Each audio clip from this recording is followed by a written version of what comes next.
Assalamualaikum warahmatullahi wabarakatuh. Selamat sore pemirsa TVRI Jambi dimanapun Anda berada. Senang sekali rasanya pada sore hari ini saya Arif Fikri kembali hadir menjumpai Anda dalam serangkaian acara Untukmu Jambi.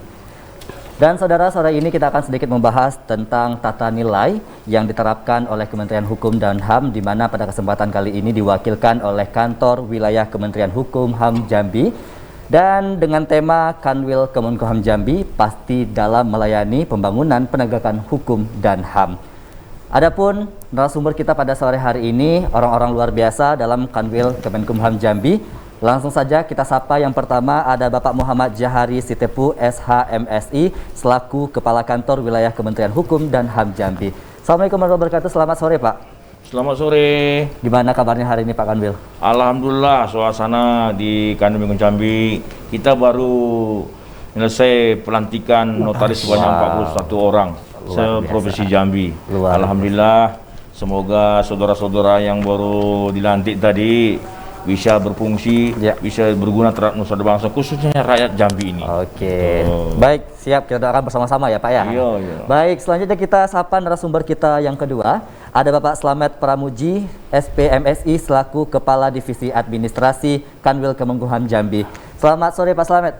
Selamat sore. Gimana kabarnya hari ini Pak? Alhamdulillah sehat. Luar biasa ya Pak ya. Kami ucapkan terima kasih Pak sudah sedia hadir di TVRI Jambi. Dan narasumber kita yang ketiga, saudara kita sapa, ada Bapak Aris Munandar, BCIP Esos MSI, selaku Kepala Divisi Pemasyarakatan Kanwil Kemenkumham Jambi. Selamat sore Pak Aris. Selamat sore. Gimana kabar? Waalaikumsalam. Gimana kabarnya hari ini? Alhamdulillah sehat. Sehat luar biasa ya. Terima kasih Pak Aris sudah bergabung bersama kami. Sama-sama. Dan narasumber kita yang terakhir, saudara kita sapa, Bapak Parsaoran Simaibang SHMH, selaku Kepala Divisi Pelayanan Hukum dan HAM Kanwil Kemenkumham Jambi. Selamat sore Pak Parsaoran. Selamat sore pemirsa. Ya, bagaimana kabar hari ini Pak? Ya, puji Tuhan dalam keadaan sehat-sehat. Luar biasa. Terima kasih Pak sudah bergabung bersama kami di TVRI Jambi. Makasih. Baik, saudara, kita akan sedikit membahas tentang tata nilai yang diterapkan di Kanwil Kemenkumham Jambi, yaitu PASTI. Namun sebelum itu kita akan kenalan terlebih dahulu dan mengenal lebih jauh lagi apa itu Kanwil Kemenkumham Jambi dan apa tugas serta fungsi dari Kanwil Kemenkumham Jambi. Kita ke Pak Jahari dulu, Pak Kanwil dulu. Pak Kanwil, bisa mungkin dijelaskan saudara-saudara kita yang ada di rumah ataupun dimanapun yang sedang menyaksikan saat ini, sebenarnya apa sih tugas dan fungsi dari Kanwil Kemenkumham Jambi ini Pak? Terima kasih. Pertama saya ucapkan kepada khususnya masyarakat rakyat Jambi ya, yang insya Allah banyak mendengar. Kami sebagai Kanwil Kemenkumham Jambi yang insya Allah baru 1 tahun 4 bulan 15 hari. Alhamdulillah banyak perkembangan-perkembangan yang kita bangun khususnya di Provinsi Jambi, khususnya Kanwil Kemenkumham Jambi. Perlu saya sampaikan sedikit informasi bahwasanya profil di Kanwil Kemenkumham Jambi, luas tanahnya itu lebih kurang 4.658 muncul sangkar. Ini terletak di kantor wilayah Jambi sejak tahun 1986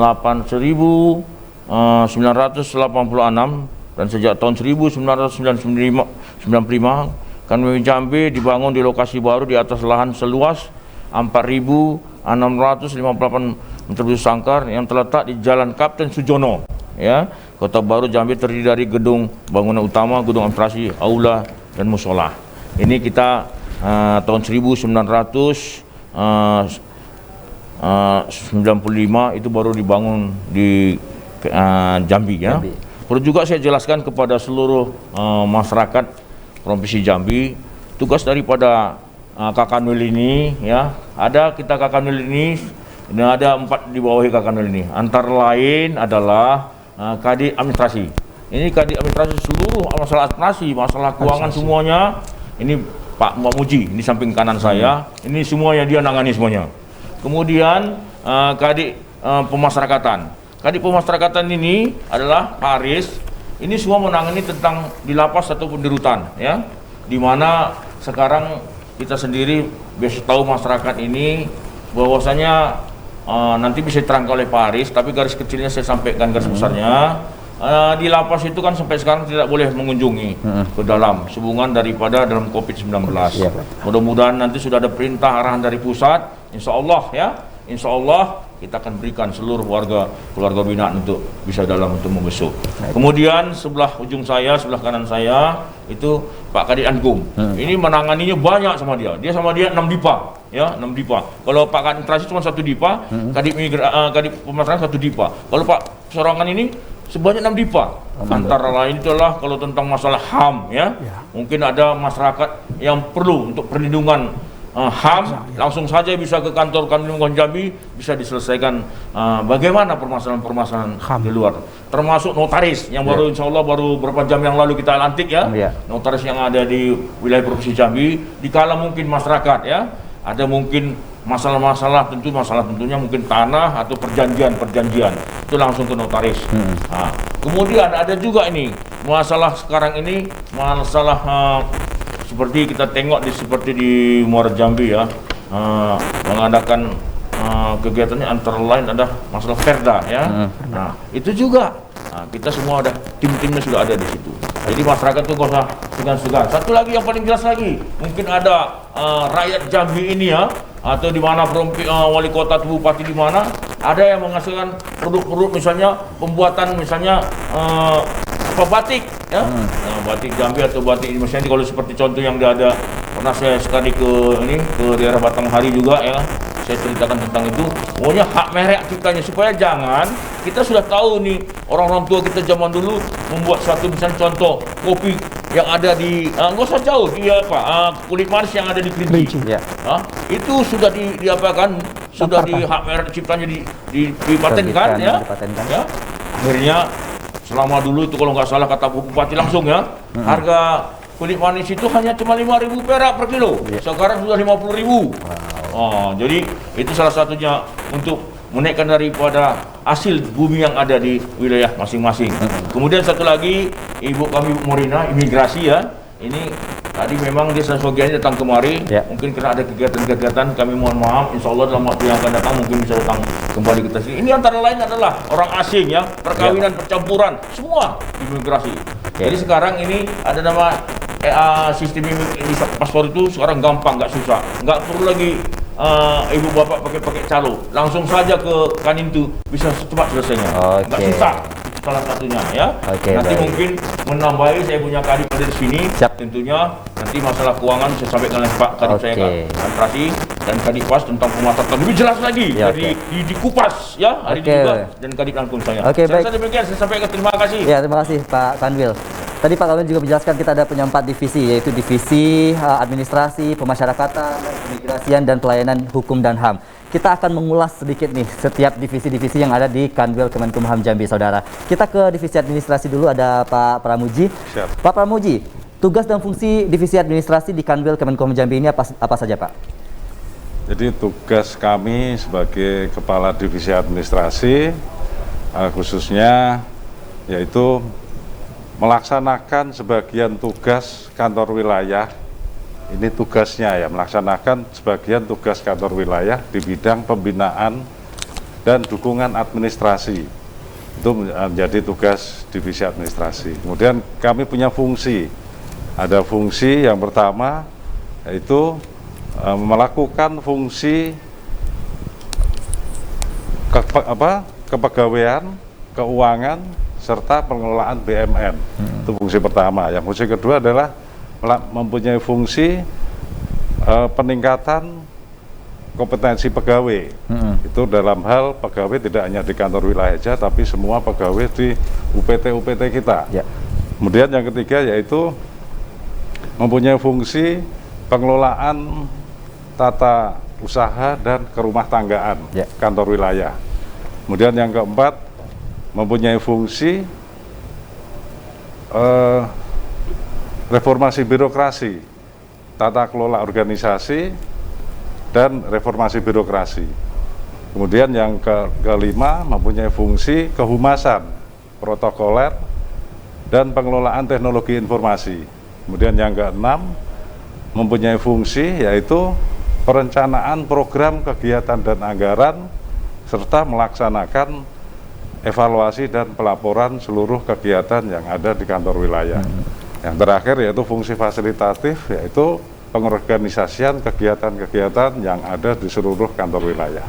Itu adalah tugas dan fungsi kami. Oke, berarti ada beberapa tugas dan fungsi yang dilakukan oleh divisi administrasi ya Pak. Oke, kita ke Pak Aris lagi nih, Pak Aris. Divisi pemasyarakatan, untuk fungsi dan tugasnya apa saja nih, boleh dijelaskan kepada pemirsa kita? Baik, kalau untuk divisi pemasyarakatan tentu kalau urutannya sama ya, urutannya berdasarkan Kemenkumham tahun 2018. Jadi di divisi pemasyarakatan ini mempunyai tugas melaksanakan sebagian tugas dari Direktorat Jenderal Pemasyarakatan di wilayah. Nah, karena melaksanakan tugas bagian Direktorat Jenderal Pemasyarakatan, maka fungsi-fungsinya juga sama dengan ada di direktorat. Ya. Ada fungsi pembinaan, pembimbingan, kemudian teknologi informasi, keamanan, pelayanan tahanan, benda sitaan negara, itu antara lain seperti itu. Nah, jadi kita representasi dari Direktorat Jenderal Pemasyarakatan yang ada di wilayah. Kalau di bidang pembinaan, misalnya pembinaan kepribadian, kemandirian, kemudian juga ada hak-hak narapidana, baik itu remisi, asimilasi, integrasi, seperti itu. Kemudian TI, kita juga kembangkan, kita punya sistem database masyarakatan yang semakin baik. Jadi untuk usulan-usulan hak remisi maupun integrasi ini sudah melalui online. Jadi kita juga ada jangka waktu yang dibatasi berdasarkan permen dan penyelesaian pun sekarang lebih cepat. Seperti itu. Jadi hak-hak narapidana diberikan yang memenuhi syarat. Sudah tidak ada lagi namanya pungli gitu. Sekarang kita upayakan tidak ada pungli. Semuanya hak diberikan kalau memenuhi syarat. Nah, seperti itu, Pak. Oke, baik, itu dari fungsi dari pemasyarakatan ya Pak ya. Dan yang terakhir kita ke Divisi Pelayanan Hukum dan HAM, ada Pak Parsaluran. Gimana nih Pak fungsi dan tugas dari Divisi Pelayanan Hukum dan HAM ini sendiri Pak? Baik, terima kasih. Tentu sebelum saya beranjak kepada fungsi dan tusi daripada Divisi Pelayanan Hukum dan HAM, barangkali ada baiknya saya terlebih dahulu menjelaskan bahwa di Kementerian Hukum dan HAM itu ada 11 unit eselon 1. Ya. Ada 11 unit eselon. Dari 11 unit eselon 1 seperti yang disampaikan oleh Pak Kekan tadi, ada 6 tugas daripada eselon 1 itu yang diturunkan kepada wilayah, kantor wilayah. Dan itu yang dikatakan tadi oleh beliau bahwa saya melaksanakan tugas-tugas dari 6 eselon 1. Dalam hal ini DIPA-nya pun turunkan. Antara lain Dijen Peraturan Perundang-undangan. Yang kedua adalah Dijen Administrasi Hukum Umum. Yang ketiga adalah Dijen Kekayaan Intelektual. Yang keempat adalah Dijen HAM. Yang kelima adalah Balitbang Hukum dan HAM. Yang keenam adalah Badan Pembinaan Hukum Nasional. 6 eselon 1 itu diemban oleh Kepala Divisi Pelayanan Hukum dan HAM, dan ini dibantu oleh 3 kepala bidang di bawahnya yang membantu Kepala Divisi. Tentu ini kita secara langsung bertanggung jawab kepada Bapak Kakanwil. Nah, Kepala Bakan. Yang merupakan tugas daripada Divisi Pelayanan Hukum itu adalah melaksanakan sebagian tugas dari dirjen terkait, yaitu 6 tadi itu, 6 tugas. Salah satu yang menjadi tugas kita itu adalah secara umum adalah yang diawali dengan pembinaan. Tentu sebelumnya perencanaan dulu. Ada perencanaan, ada pembinaan secara teknis, lalu ada evaluasi. Nah, inilah yang menjadi program kita yang kita laksanakan di Kementerian Hukum dan HAM, dalam ini kanun Kementerian Hukum yang diemban oleh Divisi Pelayanan Hukum dan HAM. Di dalam melaksanakan tugasnya tadi sudah dijelaskan oleh Pak Kakanwil bahwa salah satu diantaranya itu kita melakukan pelayanan permohonan pendaftaran fidusia. Itu di Dirjen Administrasi Hukum Umum. Yang kedua, yang di AHU juga pengawasan administrasi notaris. Ini yang ada di AHU ya. AHU dalam hal ini diemban oleh bidang pelayanan hukum, bidang pelayanan hukum. Yang kemudian lagi adalah tentang kewarganegaraan. Yang berikutnya lagi tentang pembinaan PPNS, penyidik pegawai negeri sipil. Yang berikutnya lagi pengkoordinasian tentang mengenai partai politik. Yang berikutnya pemantauan pelaksanaan tugas unit pelaksana yang ada di Kanwil itu bisa saja ada BHPA. Namun demikian untuk Kanwil Kementerian Hukum dan HAM, Jambi belum ada BHP.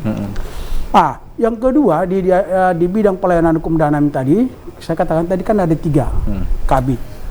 Adalah satu lagi yang di kabit hukum itu menangani yang berkaitan dengan kekayaan intelektual. Di kekayaan intelektual ini ada hak cipta, ada merek, ada desain industri, ya, ada desain industri. Terus bagaimana pelaksana charter itu permohonan pendaftaran itu yang ada. Yang berikutnya lagi di bidang hukum.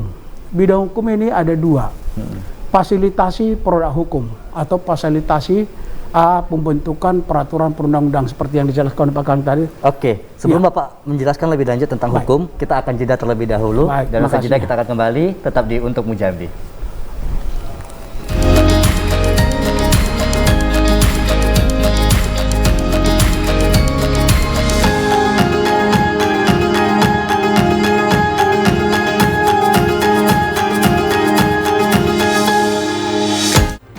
Bapak, Ibu, saudara-saudara, saat ini semua wajib pakai masker.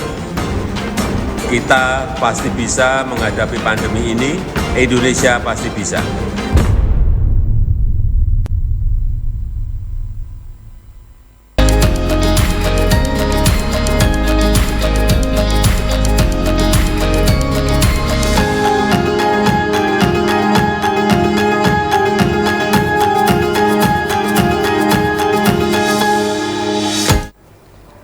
Anda kembali bersama kami saudara di Untukmu Jambi, dan kita akan kembali mengulik tentang apa saja divisi-divisi yang ada dan tugas-tugas masing-masing divisi dalam Kanwil Kemenkumham Jambi. Tadi sudah dijelaskan oleh Pak Pasawaran tentang pelayanan hukum. Iya. Masih ada hukum dan HAM lagi. Tadi Bapak menjelaskan tentang hukum. Silahkan Pak, jelaskan kembali. Bidang hukum ini saya lanjutkan kembali.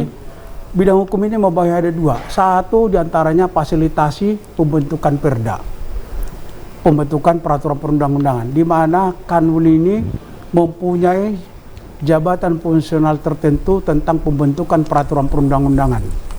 Nah, Kanwil ini salah satu dilibatkan dalam rangka pembentukan perda. Kalau tidak dilibatkan perancang itu tentu cacat formil. Ini bukan kata orang Kanwil, kata Kanwil. Siapa mengatakan demikian adalah Undang-Undang 12 tahun 2011 tentang pembentukan peraturan perundang-undangan di pasal 90 mengatakan bahwa di dalam pembentukan regulasi daerah itu melibatkan JPT perancang peraturan perundang-undangan. Di pasal 70 juga disampaikan peraturan presiden tentang pembentukan disampaikan bahwa di dalam pembentukan dibentuk tim. Setiap SKPD terkait jika dia membentuk perda harus dibentuk tim, di mana timnya salah satu adalah JPT peraturan perundang-undangan. Itu. Yang kemudian lagi di bawahnya di bidang hukum itu adalah juga terkait dengan penyebaran informasi dan jaringan dokumentasi hukum. Ini salah satu tugas kita adalah penyebaran informasi. Artinya yang disebut ini penyuluhan hukum kepada masyarakat. Nah, kita sudah mulai kurang lebih saya 5 tahun di sini, kita selalu bergerak penyebaran informasi, melakukan penyuluhan hukum. Penyuluhan hukum kepada masyarakat, dan tidak sekedar, tapi harus kita bentuk mereka menjadi masyarakat yang berbudaya sadar hukum. Kita bentuk kelompok-kelompok sadar hukum. Lalu kita berikan pembinaan-pembinaan, kita lakukan evaluasi. Setelah kita evaluasi, kita rekomendasikan agar ini menjadi salah satu calon desa sadar hukum. Kita bersyukur. Tahun 2000, kalau saya tidak salah, tahun 2020 ada 14 desa kelurahan sadar hukum yang sudah diresmikan oleh Bapak Menteri di Provinsi Jambi. Kebanyakan memang di Kota Jambi, kalau saya tidak salah 14. 11 ya, selebihnya ada di Kerinci maupun di Sungai Penuh. Ini salah satu tugas kita. Nah, yang berikutnya terkait dengan jaringan dokumentasi. Kita tahu berdasarkan peraturan Presiden nomor 33 bahwa dalam rangka penyediaan atau kelengkapan dukungan kemudahan untuk mendapatkan informasi dibangun sebuah jaringan dokumentasi. Tujuannya apa? Adalah agar semua data-data produk-produk hukum tersimpan di dalamnya dan mudah diakses. Kita ketahui Pak, banyak masyarakat kita ini di pinggiran kota, tapi di antara mereka ini banyak mahasiswa, banyak butuh informasi, tidak perlu lagi pergi ke kota.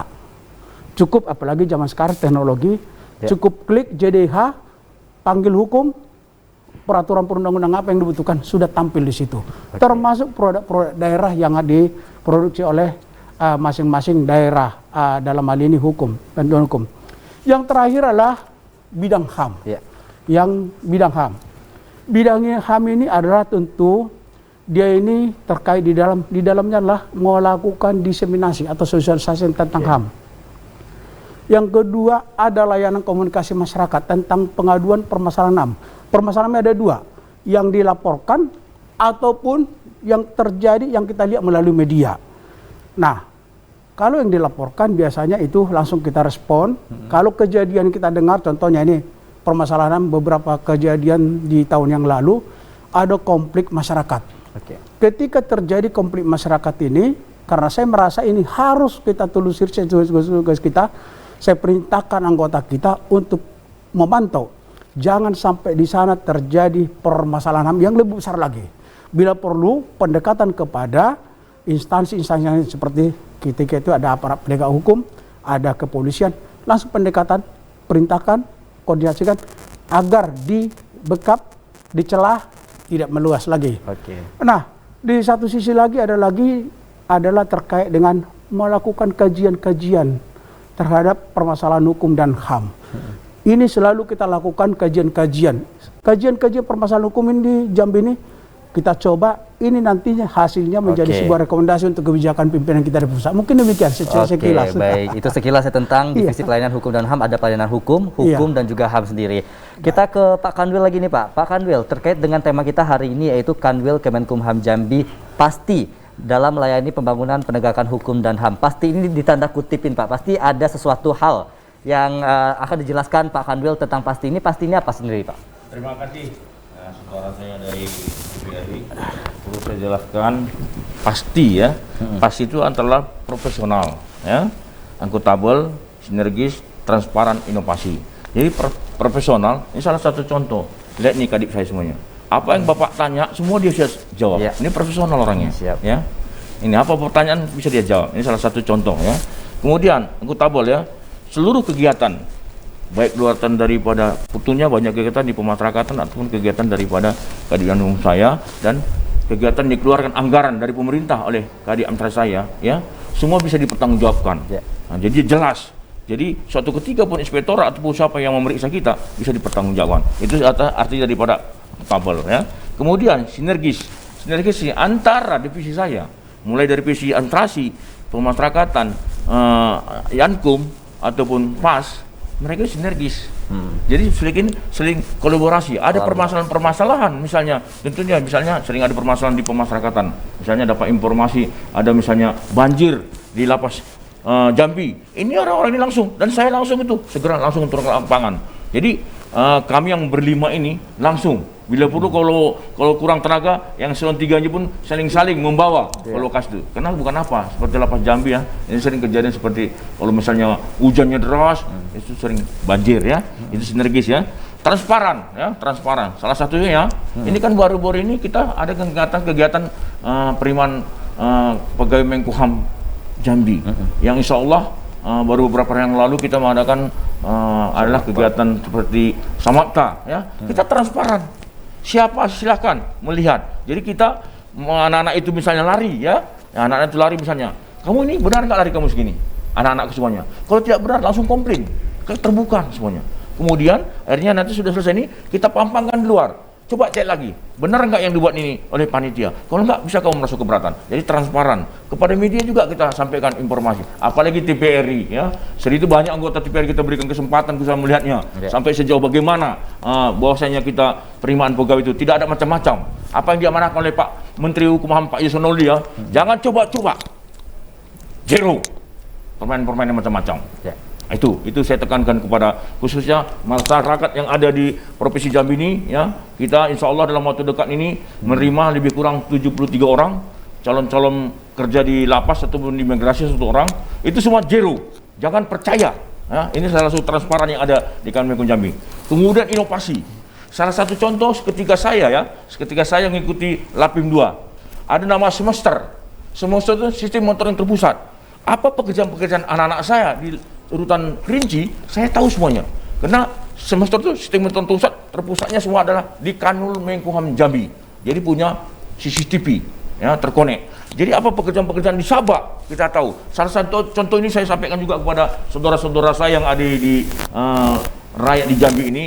Semester itu adalah inovasi saya sendiri, bisa salah satu bandara swasta, bandara belum internasional, ya belum internasional, yang bisa dipantau orang asing datang ke negara Jambi ini. Oke. Wah, ini salah satu inovasi ya. kita. Jadi itu langsung tuh banyak tahu. Eselon 1 sudah mengetahui semuanya. Jadi salah satu itu kerjasama Kadip Imigrasi saya dengan pihak bandara Sultan Taha. Demikian, terima kasih. Wow, luar biasa sekali. Berarti Kemenkumham Jambi juga sudah pasti menerapkan tata nilai dari Kemenkumham ini sendiri ya Pak. Ya. Ada profesional, akuntabel, sinergi, transparan dan juga inovatif. Ya. Berarti itu semua sudah dilakukan oleh Kementerian Hukum dan HAM dan sudah melakukan inovasi terbaru ya untuk Provinsi Jambi, luar biasa. Baik, kita ke Pak Pramuji nih Pak. Pramuji, dari pasti ini ada dalam melayani pembangunan dan penegakan hukum dan HAM sendiri. Pasti ada program-program yang dijalankan oleh Kementerian Hukum dan HAM Jambi. Apa saja program tersebut Pak? Begini, kalau secara program ya, jadi di awal sudah kami jelaskan bahwa salah satu fungsi kami adalah perencanaan program kegiatan dan anggaran, ya. Namun kalau masalah penegakan hukum tadi ada di ranah divisi Yankum. Nah, kami hanya melaksanakan program-program yang ada di pusat. Artinya sinergis kita dengan unit eselon 1, misalkan tadi yang dibicarakan adalah bagaimana program-program penegakan hukum, kita sinergis dengan dalam hal ini BPHN tadi jelaskan Kadif Yankum, Badan Pembinaan Hukum Nasional, kemudian ada Direktorat Jenderal AHU, Administrasi Hukum Umum, bagaimana penegakan hukumnya mengenai permasalahan AHU. Nah, itu kolaborasi kita atau sinergis yang menjadi pasti tadi adalah sinergis kita dengan unit eselon 1. Ya. Jadi program-program yang ada di unit eselon 1 itu dilaksanakan di wilayah. Nah, itu dari kami adalah untuk merencanakan, kita sinergis dengan pusat, merencanakan, menganggarkan, dan melaksanakan program-program itu sesuai dengan target yang telah ditetapkan. Seperti itu. Jadi kalau kita berbicara masalah program dan penganggaran untuk penegakan hukum, ya disitulah BPHN, AHU, KI juga, KI intelektual, bagaimana itu bisa dilaksanakan di kantor wilayah, tentunya dengan anggaran, dukungan anggaran dari sinergis unit eselon 1. Seperti itu. Tapi sejauh ini pada tahun 2021 ini program-program yang dijalankan oleh Kementerian Hukum dan HAM sudah terlaksana di Jambi Pak? Alhamdulillah kita sesuai dengan target. Nah, nanti untuk tahun 2021 ini kita akan sampai B012. Jadi target itu ditargetkan B03, B06, B09, B012.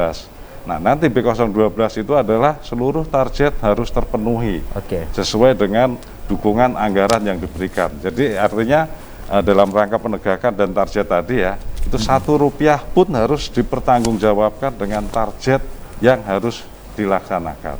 Itu. Oke, terima kasih Pak Pramuji. Kita ke Pak Haris nih. Ini salah satu pertanyaan yang agak sensitif sedikit Pak ya, karena banyak sekarang ini lagi viral-viral nih lapas-lapas di luar sana dan lain segala macam nih, kondisi lapas yang sangat memprihatinkan di luar sana. Kalau di Jambi sendiri Pak, bagaimana kondisi lapas kita? Apakah masih standar atau sudah dibilang di atas standar Pak? Baik, jadi di Jambi juga sebenarnya sudah overcrowded, jadi masih di bawah 100%, 97 sekian. Jadi kapasitas itu saat ini 2.474. Sedangkan isinya 4.874. Jadi sudah lebih 97%. Nah, ini memang menjadi dilema bagi kita semua karena overcrowded itu menimbulkan banyak permasalahan. Ya. Pengawasannya menjadi lebih longgar, kurang gitu. Kemudian penyakit di dalam juga mudah berkembang gitu, mudah tertular. Kemudian pembinaan juga menjadi berkurang. Kenapa? Karena yang dulunya itu sebagai tempat pembinaan, misal kamar berubah menjadi kamar. Jadi yang tadi tempat pembinaan sudah menjadi kamar. Kemudian anggaran tentu juga semakin menjadi naik gitu. Ini dampak dari overcrowded. Jadi memang menjadi dilema karena memang lapas rutan ini hanya menerima saja, sedangkan yang melakukan penangkapan, penyidikan, penuntutan dan putus adalah hakim. Kalau ada putusan, ada penahanan, ya kita terima seperti itu. Oke, berarti masih sekarang overcrowded ya Pak? Ya, Tapi tetap masih overcrowded. target kedepannya apa nih Pak dari divisi permasyarakatan ini sendiri Pak? Tentu kita target yang utama adalah pembinaan maupun keamanan berlangsung secara baik, ya seperti itu. Jadi ada perintah Dirjen, 3 kunci sukses masyarakatan saat ini adalah berantas narkoba, ya, kemudian sinergitas, itu adalah perintah Dirjen. Itu kita laksanakan. Saat ini kita bekerja sama dengan instansi lain terkait, seperti BNN, Polda untuk melakukan penggeledahan di dalam rutan. Kemudian itu kaitannya dengan berantas narkoba, karena memang sebagian besar, kemarin kita hitung-hitung 61% narapidana ini adalah narkoba, isi dalam lapas ini narkoba. Kita memang juga melakukan rehabilitasi. Saat ini dari 14 lapas rutan, kita ada 14 lapas rutan Bapas UPT kita, ada 1 lapas narkotika, itu di Muara Sabak. Nah, itu kapasitasnya pun 300 sekian lah. Sedangkan jumlah penghuni narkoba itu 2000 sekian. Jadi memang tidak memungkinkan untuk ditaruh sana semua. Namun tentu bagi narapidana kita upayakan ke sana untuk narkoba. Untuk dilakukan rehabilitasi gitu. Oke, baik. Kita ke Pak Parsaoran lagi nih Pak. Terkait dengan divisi-divisi Bapak tadi tentang pelayanan hukum dan HAM. Mungkin bisa dijabarkan Pak manfaat dan juga dari layanan dan juga bantuan dari hukum dan HAM ini sendiri Pak. Baik, terima kasih. Tadi ada terlupa saya salah satu tugas ya. Kebetulan Bapak ingatkan terkait dengan bantuan hukum. Memang salah satu yang menjadi tugas daripada divisi pelayanan hukum yang diletakkan pada bidang hukum tadi adalah pelaksanaan kegiatan pemberian bantuan hukum kepada masyarakat miskin atau tidak mampu. Ini secara gratis. Kok bisa gratis? Anggarannya dari mana? Anggarannya memang disiapkan oleh pemerintah, dalam hal ini APBN. Siapa pengelolanya? Pengelolanya adalah kementerian yang membidangi hukum itu, dalam hal ini Kementerian Hukum. Lalu siapa menjadi pelaksana pemberi bantuan hukum ini? Di sini bantuan hukum ada 2 dikenal. Pertama, pemberi bantuan hukum dan penerima bantuan hukum. Pemberi bantuan hukum adalah lembaga bantuan hukum yang ada di setiap provinsi. Tentu tidak semua lembaga bantuan hukum, tapi lembaga bantuan hukum ini adalah yang telah dilakukan verifikasi oleh pusat, dalam hal ini Badan Pembinaan Hukum Nasional, Kementerian Hukum. Ini dilakukan free. Ini pun secara online. Ini kenapa secara online? Karena tadi harus proporsional dan transparan, dan tidak ada keberpihakan kepada salah satu LBH. Dia layak, persyaratannya, prosedurnya, tentu dia bisa diterima. Nah, itu dia bantuan.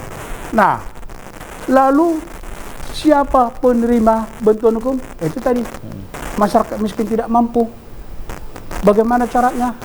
Dia melakukan permohonan kepada LBH atau organisasi bantuan hukum yang sudah terdaftar. Setelah dilakukan permohonannya, tentu si pemberi bantuan hukum tadi itu melakukan verifikasi, melakukan justifikasi terhadap permasalahannya. Singkat cerita, kalau kita cerita ini nggak cukup 1 jam, cerita bantuan. Singkat cerita adalah kalau memang sudah dilayani, dia harus membuat laporan secara aplikasi. Namanya Sitbangkum. Laporan itu diuji oleh pusat, dibayarkan langsung ke rekening mereka. Jadi tidak lewat saya. Walaupun saya kepala divisi pelayanan hukum di Kanwil, kita pelaksana, tapi anggarannya itu langsung masuk ke rekening mereka langsung. Jadi itulah bukti salah satu transparan. Dan inilah yang merupakan salah satu inovasi yang dikembangkan oleh Kementerian Hukum. Inovasi mana? Ada aplikasi dalam rangka percepatan bagaimana layanan itu sampai kepada masyarakat. Nah, terkait dengan pasti tadi, kalau bahasa bisnisnya, manajemen bisnisnya tentu setiap pemimpin itu harus profesional, seperti yang disampaikan oleh Pak Kakang tadi. Memang luar biasa pimpinan kita di pusat membuat slogan ini. Pasti ini tidak sekedar slogan. Pasti kita harus profesional. Setiap pimpinan profesional dapat bertanggung jawab melakukan tugasnya. Kalau seorang pimpinan tidak profesional, tidak menguasai tugasnya, bagaimana dia bisa memanage di bawahnya sehingga bisa melangsungkan kegiatannya dengan tepat sasaran. Itu dia. Tapi di dalam melakukan profesional kita harus juga inovatif. Nah, kita lihat kondisi COVID sekarang ini hampir ekonomi kita lemah. Ya. Tapi Kementerian Hukum dan HAM tidak akan lemah di sini. Kenapa? Karena pasti tadi tuh Kementerian Hukum dan HAM harus inovatif. Bagaimana melayani masyarakat? Kita buat aplikasi-aplikasi. Contohnya di divisi saya itu saya buat aplikasi di mana setiap notaris itu harus melaporkan kegiatannya. Tapi sekarang karena kondisi COVID kita bikin bangun aplikasi. Namanya aplikasi Pelaris. Pelaporan surat notaris. Terus apalagi kita buat pendaftaran kekayaan intelektual secara online. Pusat juga buat, kita juga buat. Sekarang ada layanan pengaduan masyarakat. Kita buat secara online. Tujuannya apa? Terselesaikan semua. Itulah yang katakan pasti kita harus profesional Dan mempermudah masyarakat. Mempermudah masyarakat Oke, mendapatkan kita layanan. tahan Terima dulu, kasih. Pak. Kita akan kembali usaha jeda pariwara berikut ini, tetap di Untukmu Jambi.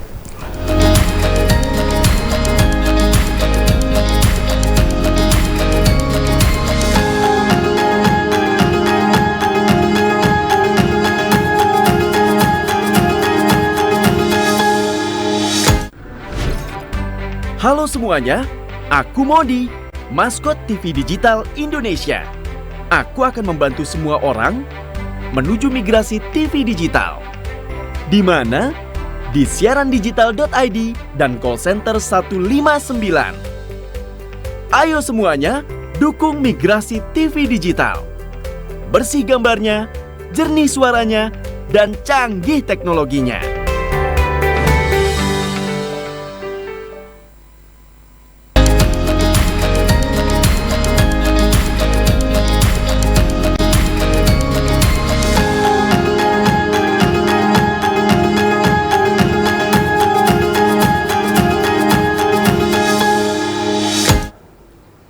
Ya, saudara, Anda kembali menyaksikan Untukmu Jambi dan kita telah sampai di penghujung acara. Kita akan mendengarkan tentang tema kita pada hari ini, closing statement tentang Kanwil Kemenkumham Jambi pasti dalam melayani pembangunan penegakan hukum dan HAM di Provinsi Jambi. Mungkin untuk closing statement pertama, boleh langsung dari Bapak Kanwil Kemenkumham Jambi, Bapak Muhammad Jahari. Kami persilakan, Pak. Terima kasih, khususnya saya sampaikan kepada seluruh rakyat Jambi. Saya Kanwil Kemenkumham Jambi menyampaikan bahwasanya dalam waktu dekat ini ya kita sudah berjalan dalam rangka penerimaan pegawai di lingkungan Kemenkumham Jambi. Saya minta Bapak Ibu orang tua saya ya jangan percaya yang menjanjikan bahwasanya anak Bapak ataupun saudara Bapak bisa masuk pakai duit. Oke. Yakin dan percaya saya sebagai Kanwil Jambi bertanggung jawab penuh, semua itu zero, tidak benar, zero. Tidak ada. Asalkan anak bapak, anak ibu itu pintar, insya Allah bisa menjadi pegawai Menkumham Jambi. Terima kasih. Oke, berarti memberikan kesempatan untuk anak muda untuk bergabung di Kemenkumham Jambi, tapi ingat tidak ada calo-calo dan segala macam, Iya, Pak ya. harus Baik. pintar. Siap. Terima kasih Pak Jahari. Selanjutnya Pak Pramuji, kami persilakan, Pak. Siap. Saya sebagai Kepala Divisi Administrasi yang fungsinya adalah fasilitatif, kami berharap dan mohon dengan semua institusi yang ada di Provinsi Jambi ini, karena fasilitatif adalah memberikan dukungan ataupun mengajak kerjasama semua institusi yang ada dalam rangka pembangunan Jambi ini.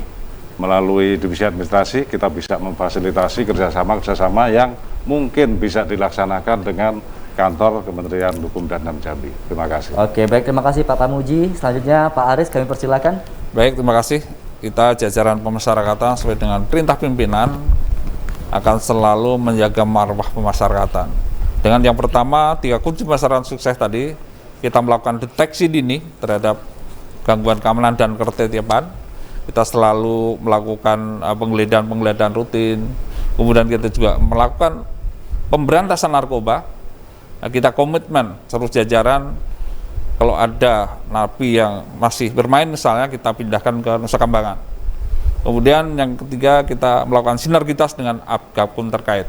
baik itu dalam pengamanan maupun pembinaan, karena memang pemasyarakatan ini ada tiga pilar: warga binaan, petugas, dan masyarakat. Jadi 3 pilar itu harus saling bahu-membahu untuk melakukan pembinaan, pembimbingan para warga pemasyarakatan, sehingga tujuan pemasyarakatan mengembalikan narapidana ke arah yang lebih baik, jadi warga negara yang produktif, itu dapat tercapai. Oke, baik. Terima kasih Pak Aris. Selanjutnya dan terakhir ada Pak Parsauran. Kami persilakan Pak closing statement-nya. Terima kasih. Kanwil Kementerian Hukum dan HAM hadir di Jambi dengan melayani masyarakat dengan pasti, profesional, akuntabel, sinergitas, transparan, inovasi. Oleh karena itu, Bapak Ibu yang membutuhkan layanan, ada permasalahan hukum dan HAM, silakan datang ke kanwil Kementerian Hukum dan HAM. Kami akan melayani Bapak Ibu dengan pasti. Terima kasih. Oke, baik. Terima kasih Pak Parsauran dan terima kasih Bapak-Bapak dari Kementerian Hukum dan HAM. Mudah-mudahan dengan adanya pasti ini dapat mengembangkan Kementerian HAM Jambi dan dapat melayani masyarakat dengan baik lagi dari sebelumnya. Amin. Terima kasih banyak Bapak-Bapak. Dan saudara, demikian dialog kita pada sore hari ini. COVID-19 belum usai, tetap patuhi protokol kesehatan dan ikuti program vaksinasi nasional agar terhindar dari COVID-19. Saya Arif Fikri pamit undur diri. Wassalamualaikum warahmatullahi wabarakatuh. Sampai jumpa.